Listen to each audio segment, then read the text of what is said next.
situasi di mana kita mewujudkan pemanfaatan laut sebagai sumber daya yang berkelanjutan, namun tetap dengan memperhatikan dan mengadvokasikan berbagai isu yang terjadi di dalamnya, terutama yang berdampak bagi kelompok masyarakat atau komunitas lokal di sekitarnya. Upaya-upaya yang bisa diambil untuk memastikan semua makhluk hidup yang ada dan ekosistem di laut pesisir itu bisa sejahtera. Konsep yang mengacu pada upaya untuk menjaga dan memastikan keadilan dalam pengelolaan sumber daya laut dan lingkungan. Pemanfaatan sumber daya laut dengan mementingkan hak-hak negara pesisir, kerjasama internasional, perlindungan lingkungan, dan pelestarian keanekaragaman hayati laut.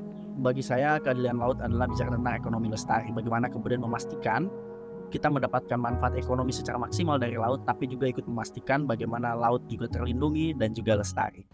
Halo, selamat datang di podcast Ngobrol at Tempo. Semoga sehat-sehat dan bahagia semua ya. Nah, hari ini kita akan bahas prinsip-prinsip keadilan laut yang perlu ditekankan dalam berbagai kebijakan yang berkelanjutan dan berkeadilan untuk meningkatkan kesehatan laut dan kesejahteraan ocean dependent people atau orang-orang yang bergantung kepada laut. Nah, perubahan iklim mempengaruhi ekosistem laut, memperburuk masalah kerusakan lingkungan dan kepunahan keanekaragaman hayati.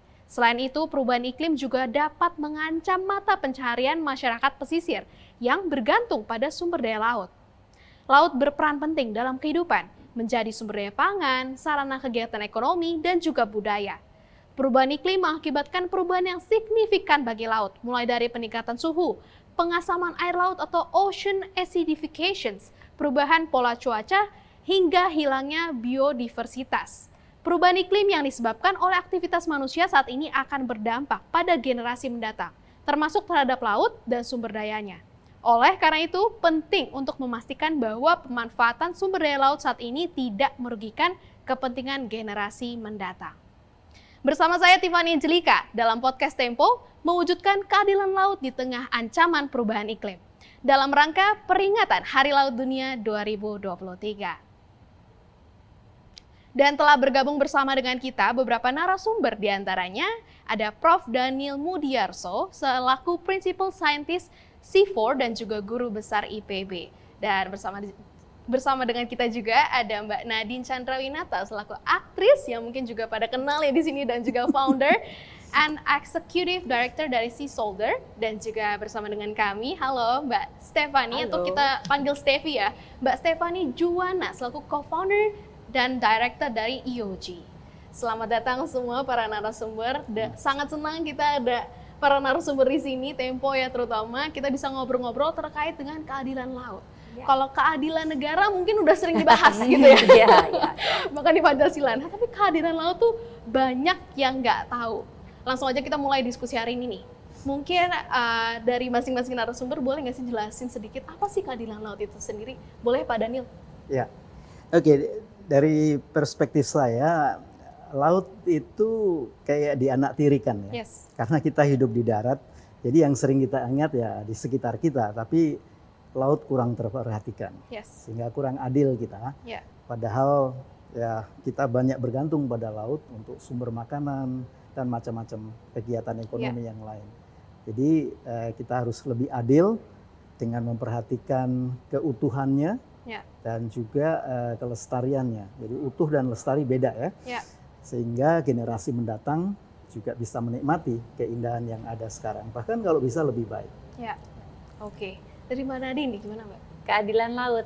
Ya laut nggak punya mulut ya. Yang punya mulut kan kita. Jadi kita yang harus menjadi jembatan untuk lingkungan kita, baik itu di darat maupun di laut. Dan kita ini negara kepulauan yang semua end up-nya itu di laut, dan itu berasal dari sumber kita, dari daratan yang di mana kita berpijak. Nah, sebelum laut ini semakin terkoyak, eksploitasinya terlalu tinggi, makanya kita harus berubah di daratan di mana kita berpijak. Dan itu harus dimulai dengan kesadaran pada diri kita sendiri. Bahwa ada di otak kita mindset baru adalah menjaga laut itu kewajiban setiap orang untuk menjaganya, karena kita menikmati semuanya. Dan itu kita bisa menegakkan keadilan laut. Keadilan laut dalam arti ya kita bertindak secara bijak, karena laut tidak akan membutuhkan kita yang membutuhkan laut kan. Betul. Makanya kita nggak boleh gangguin laut aja, dan kita harus menjadi mulut untuk si laut ini biar orang banyak lebih menghargai apa yang sudah diberikan oleh Tuhan lewat laut. Yes, oke.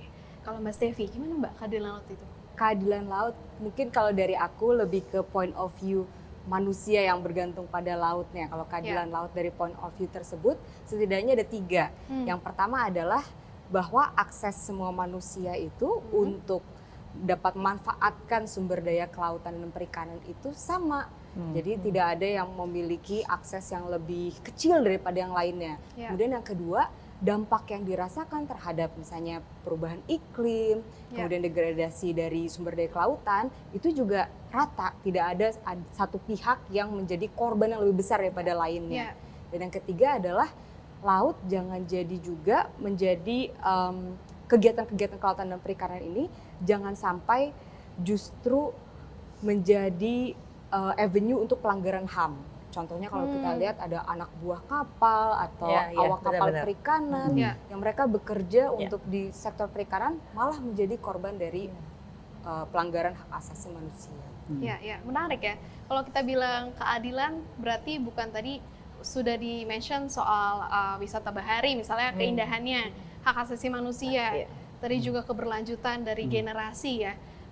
Generasi mendatang mungkin udah pakai blue screen kali ya, kayak ya di belakangnya ada gambar laut doang tapi nggak bisa lihat laut. Kan kayak dinosaurus gitu kan. Udah punah gitu kan. Gitu, mulai badak nggak ada gitu. Betul. Yang kita lakukan sekarang ya itu untuk keadilan laut itu sendiri. Nah, sebenarnya keterkaitan antara tadi keadilan laut dan perubahan iklim dengan dampaknya nih terhadap wilayah pesisir dan laut itu sendiri seperti apa sih? Mungkin dari Pak Daniel dulu nih. Iya, jadi sekarang kan orang ramai membicarakan pemanasan global ya. Yang disebabkan oleh meningkatnya konsentrasi gas rumah kaca karena kita membakar minyak bumi ya, fosil, menebang hutan dan sebagainya. Nah, di atmosfer ini sudah kelebihan terlalu banyak ini. Ya, setiap tahun itu ketambahan sekitar 4 miliar ton CO2. Ya, jadi itu karbon. Itu banyak sekali. Kalau dijadikan CO2 kalikan 3,3. Jadi jauh lebih banyak lagi. Nah, memang diharapkan laut dan juga daratan menyerap CO2 ini. Tetapi menyerapnya lautan ini bisa menimbulkan yang dinamakan dengan asidifikasi. Jadi laut itu pH-nya akan lebih rendah. Nah, ini bisa luas dampaknya ya, termasuk pembentukan karang, terumbu karang itu akan terganggu karena pH yang rendah itu. Bahkan karang yang sudah terjadi pun akan rapuh. Ya, jadi itu asidifikasi harus diperhitungkan karena itu merupakan bagian dari keanekaragaman hayati yang kita tidak lihat sampai kita menyelam dan sebagainya. Mbak Nadine nanti bisa cerita itu. Jadi karena tidak terlihat, nah ini susahnya ya. Kerusakan itu seolah-olah tidak ada, padahal parah sekali. Ya. Dan itu terus dan akan terus berjalan. Kalau kita tidak mengambil tindakan yang drastis sekarang, tidak perlu ditunda lagi.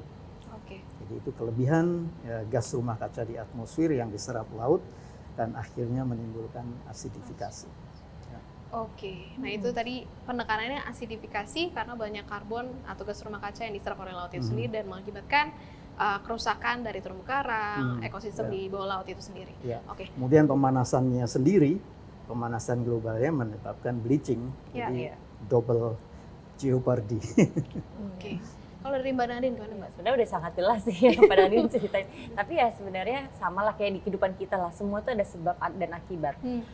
Pasti ada triggernya dari apa yang kita lakukan, baik itu udah besar atau kecil. Nah itu bagaimana cara kita bisa mengurangi sampai itu menjadi seimbang semuanya. Hidup seimbang kan itu aman ya. Tapi semua yang paling itu tuh kan nggak baik ya, kayak paling pintar aja tuh kadang-kadang pasti ada kekurangannya gitu. Setiap orang juga akan memiliki itu. Jadi dengan kita hidup lebih seimbang itu sebenarnya bisa melaraskan semua yang ada di sekitarnya. Support sistemnya itu akan terbentuk.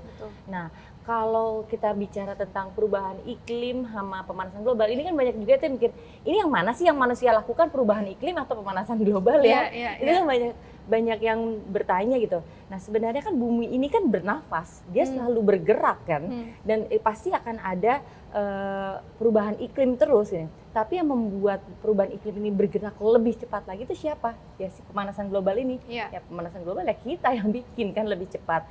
Pada akhirnya pun juga bumi akan tetap memanas gitu dengan banyaknya kegiatan, bukan kegiatan sih, ada perkembangan zaman, inovasi tinggi, terus teknologi juga tinggi, bukan hanya di Indonesia aja, itu pasti akan ada perubahan gitu. Tapi bagaimana menyeimbanginya ini supaya perubahan iklimnya tidak lebih cepat terjadi, tapi pasti tetap akan terjadi karena bumi ini bernafas sebenarnya. Bumi ini ada soul-nya gitu. Jadi kita manusia ini bagaimana menyimbanginya aja supaya bisa gimana ya, ada sedikit warisan untuk generasi berikutnya. Dalam arti memperlambat tadi perubahan iklim sendiri yang dampak-dampaknya tuh sangat cepat, yang harusnya mungkin penuaan kalau kita tua kan ada jangka waktunya ya. Ada anti-agingnya gitu ya. Ada anti-agingnya bahkan kita berusaha biar nggak tua gitu. Nah tapi bumi ya kan serum-serum gitu ya. Serum ya kan, kita berusaha banget buat nggak tua ya. Tapi ini bumi sendiri kita tuain, tanda kutip dipaksa buat tua, bahkan umurnya lebih pendek lagi dari yang seharusnya begitu.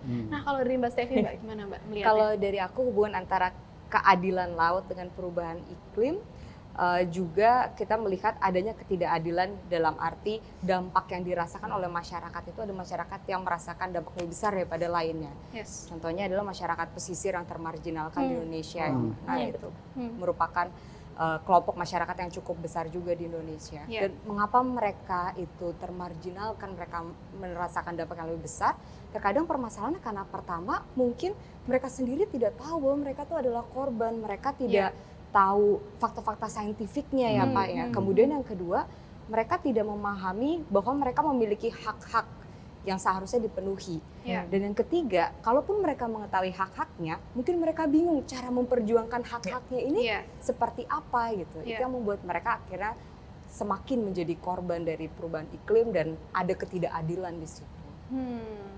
Menarik. Jadi sebenarnya dari ketidaktahuan itu secara tidak langsung mereka pun jadi yang benar-benar korban yang paling terkena dampak, tapi mereka ngerasa jadi korban begitu ya.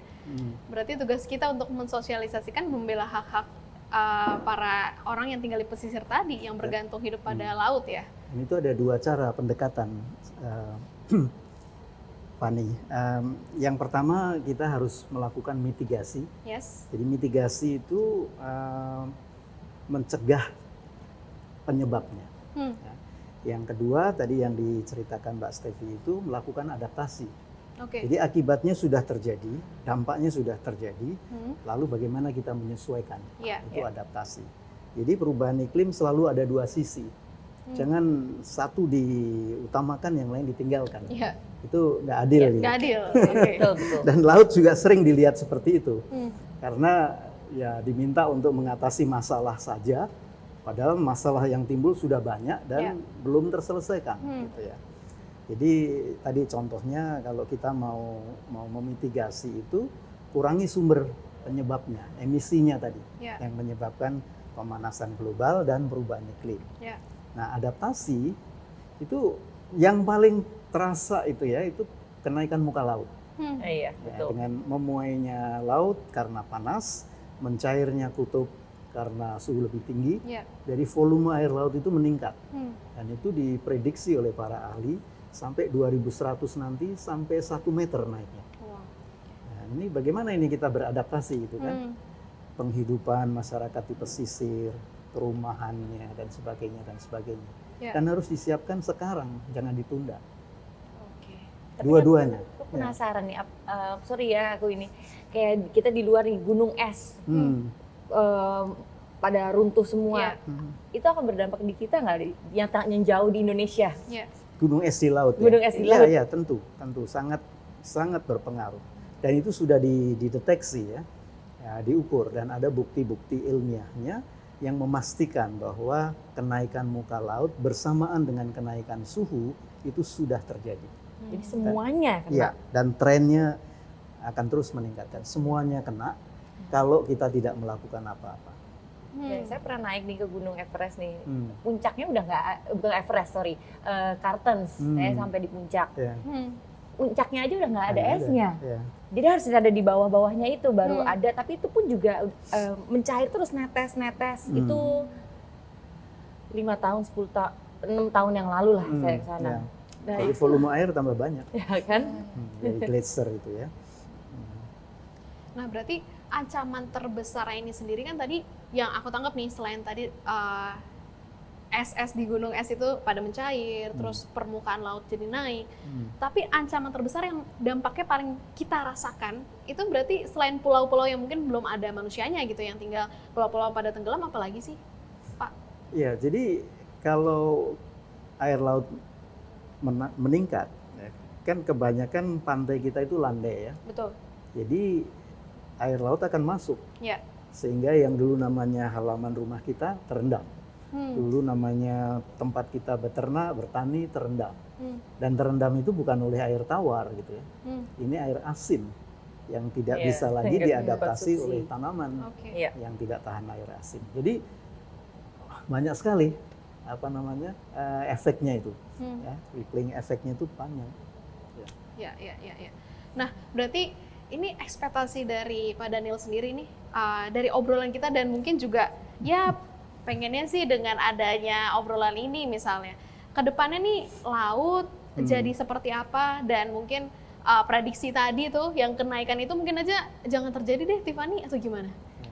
Kayak doomsday ya ceritanya. Ya, jadi kita punya harapan ya, kalau kita mulai dari diri sendiri, tadi sudah dimulai ya melakukan sesuatu. Lalu secara kolektif juga melakukan rame-rame, jangan ada yang tertinggal. Yeah. Lalu pemerintah membuat kebijakan-kebijakan yang bersahabat dengan masa depan laut. Ya, dan itu harus dipikirkan itu, kebijakan-kebijakan itu. Jangan mikirkan ya income hari ini atau sekarang atau pemerintahan ini, tapi ke depan gitu ya, generasi yang akan datang.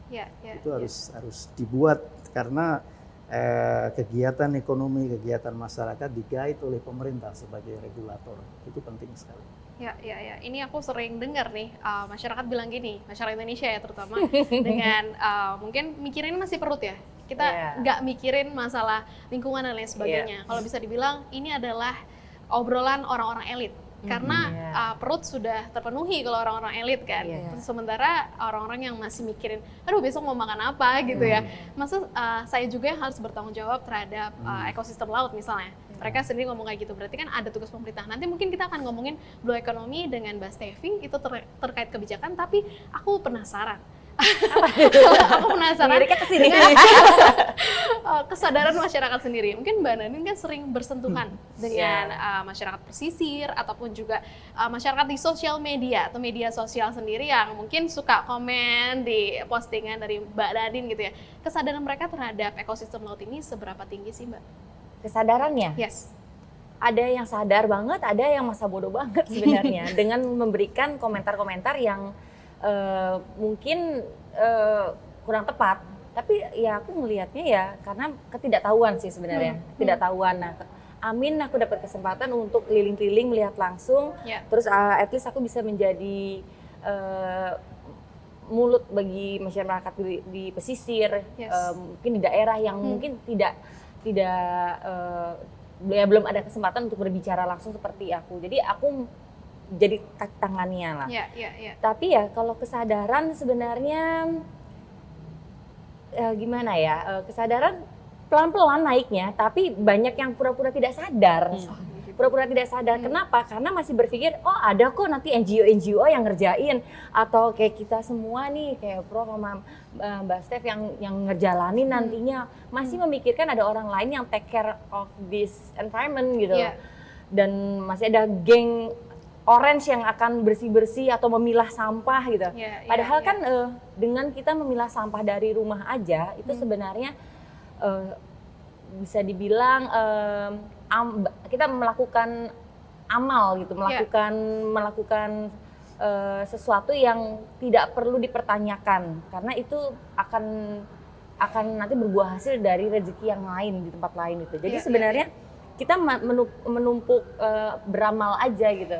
Nah, kesadaran akan semakin meningkat kalau ada keinginan yang tinggi terhadap sesuatu ya, sama seperti kalau kita punya keinginan membeli sesuatu, kita akan cari tahu nih belinya di mana, harganya berapa, terus kapan on sale-nya mungkin. Kita akan mengulik itu. Nah, tapi kalau itu belum muncul, tidak akan pernah bisa.